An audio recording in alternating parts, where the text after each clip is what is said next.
Now, are you anxious that your office is always tracking the number of hours you work? I am. There, I said it. No, seriously, do you sometimes feel like you are married to your job? Do you feel the need to work long hours just to prove your worth? And do you believe that 40 to 50 hours per week are one too many? If your answer is a resounding yes, then stick with me. I have news for you. A 4-day work week is becoming popular. In the global south, the U.A.E. has done it, and so have some other countries. A 4-day working week followed by a long weekend might be a dream come true for many, for various reasons. Work-life balance, mental health, physical well-being. But it has its fair share of critics.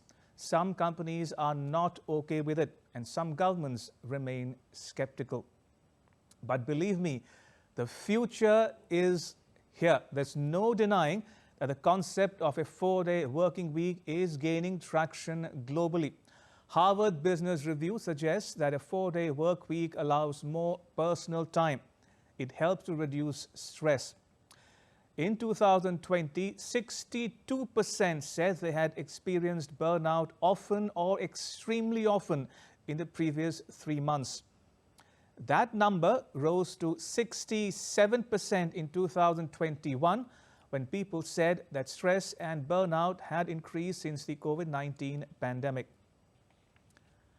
The practice of working from home during lockdown brought with it a new culture. And before long, the popularity of a 4-day working week had caught on. Harvard Business Review also says a 4-day work week increases productivity because there is less burnout or job fatigue. Countries and companies alike are opting for a 4-day working week in order to 1. Attract potential employees, 2. Retain existing staff, and 3. Create a positive environment for employees in an already competitive job market.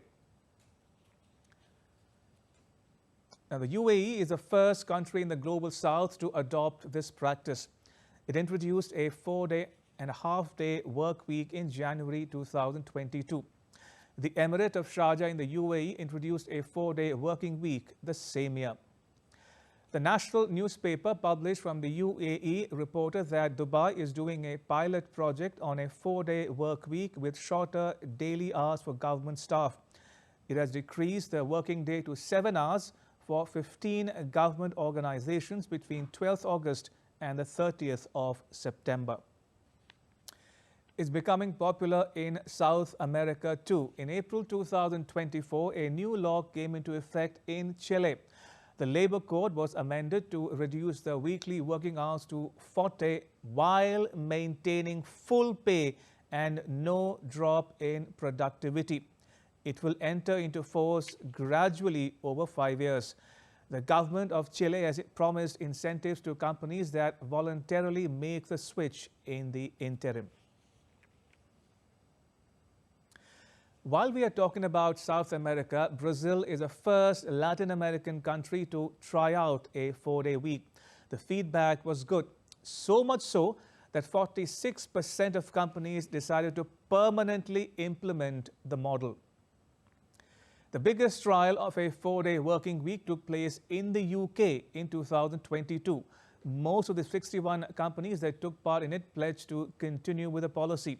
A third of them said they had switched to the new model permanently. And what's more, none of the 3,000 participants wanted to return to a 5-day week. UK Prime Minister Keir Starmer has sought proposals for what he calls the biggest upgrade to workers' rights in a generation and hailing the pilot experiment as quote-unquote extremely successful. Similarly, Singapore introduced new guidelines in April 2024 allowing workers to request for a 4-day week and work from home. The country also plans to allow flexible work locations by the year end. Germany's largest workers' union is looking into a 4-day week as a response to Volkswagen's move to close factories and end job guarantees. With these big changes on the table, the union is exploring a new model to support workers. Japan has become the latest country to consider a 4-day week. The country is notorious for karoshi. It means death from overwork in the Japanese language. At least 54 such deaths are reported every year, including from heart attacks. Now, this in a country where saying no to work is frowned upon. But it's not all hunky-dory. The result of a pilot project in Costa Rica was not a complete success. South Africa conducted a trial in March 2024. The results were positive, but policymakers there are still to decide whether to go ahead with it or not. Now, you'd be surprised to learn that amid all the debate about a 4-day week, some countries have swung to the other extreme. For instance, in Egypt, where work-life balance and mental health are a taboo, instead of reducing the working hours, the government there plans to increase them. It's being described as part of an effort to redesign the work environment in line with global changes and improve the quality of government performance. Wait, there's more. Greece has opted for a, take a guess, 6-day week.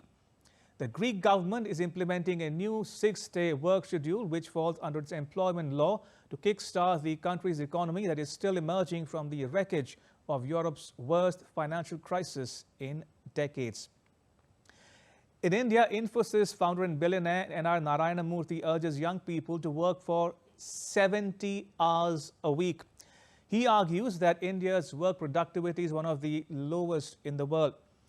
The International Labour Organization says India allows 46.7 hours of average per week per employed person. And then there is the Australian mining tycoon Chris Ellison, who says his employees must not step out of the building even for a coffee break during office hours. So even as we debate the merits of a 4-day week, let me just say this to all you tired, exhausted souls out there. Hang in there. Help might be coming your way faster than you think. All right, so that was all about the quest for a work-life balance. And now to our weekly poll where you, the viewer, get to have your say. We're asking you, 4-day week is a good idea and I welcome it. Yes or no? What do you think? I repeat, 4-day week is a good idea and I welcome it. Yes or no?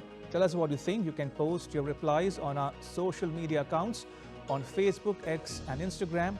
We'd love to hear from you. And now to the result of last week's poll. We'd asked you, do you prefer living in a capital city in spite of its problems? Yes or no? And you have spoken. 68% say yes, we prefer living in a capital city in spite of all its problems. 32% say no. Thank you for letting us know what you think. We appreciate it.